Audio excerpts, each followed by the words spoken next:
Hello po, it's me again, Lauren Lil Kusina. Today po, gagawa po ako ng homemade pandesal. Ang mga sangkap po ng aking homemade pandesal ay 2 tablespoon instant yeast, 1 cup warm water, 1/3 cup white sugar, 1 teaspoon salt, and 1/4 teaspoon dough improver, 1 tablespoon shortening. Yung para sa ating bread flour, na sifted na po natin ang ating bread flour. Ang sukat po ng ating bread flour ay 2 cups plus 1/8 cup bread flour. Then, ayan po, kompleto na po yung ating mga sangkap. Mag-start na po tayong gumawa ng ating homemade pandesal. Yeast mixture. Yung ating warm water, yung ating sugar, magsasamahin natin. Then, yung ating yeast. Then, isa-set aside po muna natin to until mag-bloom po yung ating yeast mixture. Mga 3 to 5 minutes po natin munang itatabi. Then, nasusunod natin gagawin ang ating bread flour. Bread flour, yung ating salt. Simutin lang natin yung ating dough improver. Pagsasama-samahin lang natin. Then, haluin lang natin.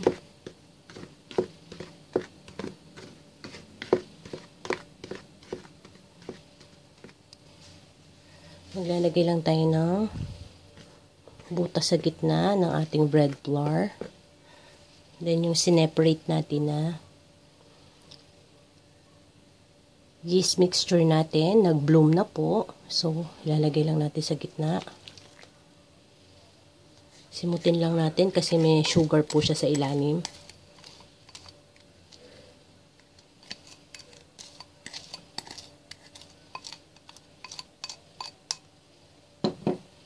Ayan, haluin lang ho. Yung shortening po natin, while kneading po, maglalagay tayo ng ating shortening. Ayan. Medyo nahalo na po natin. Lalagay lang po natin sa ating surface para maniding natin ng maayos yung ating homemade pandesal.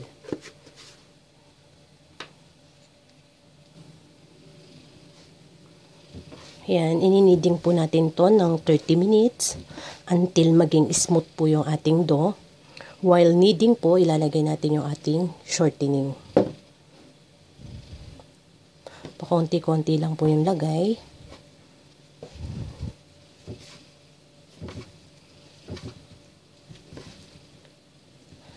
Ininiding po natin to until maging smooth po yung ating dough.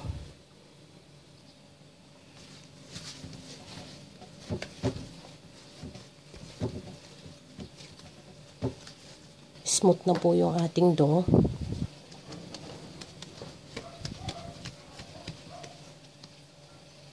After po ng 30 minutes kneading, i-rest po natin yung ating dough ng another 30 minutes until mag-double size po yung ating dough. Then, after po ng 30 minutes, ayan po, nag-double size na po yung ating dough. Then, ipa-punch down po natin yung ating dough. Then, gagawa tayo ng lag.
Medyo pa slanting ho yung slice nyo.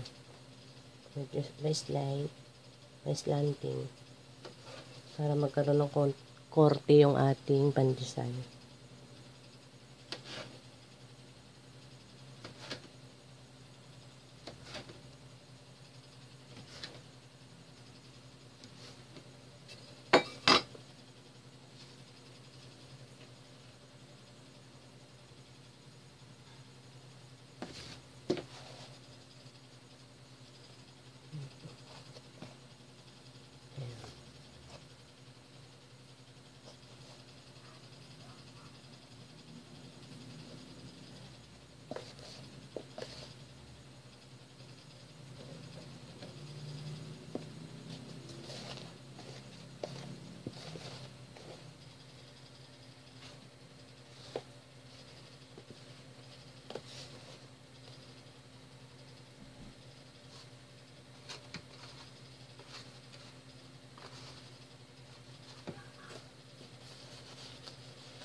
And paalsahin po natin ito ulit ng another 2 to 3 hours po bago natin i-bake.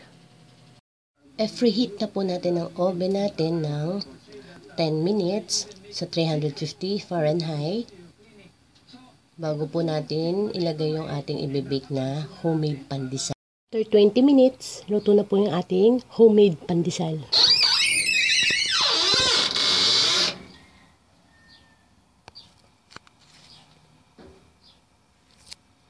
Yan, papalamigin lang natin, then ililipat na po natin sa ating serving plate.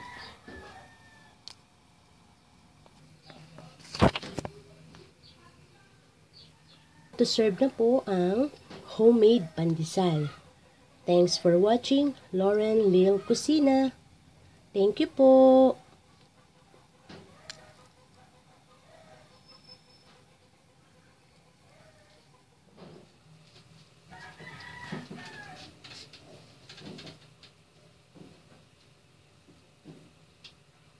Yung pandesal.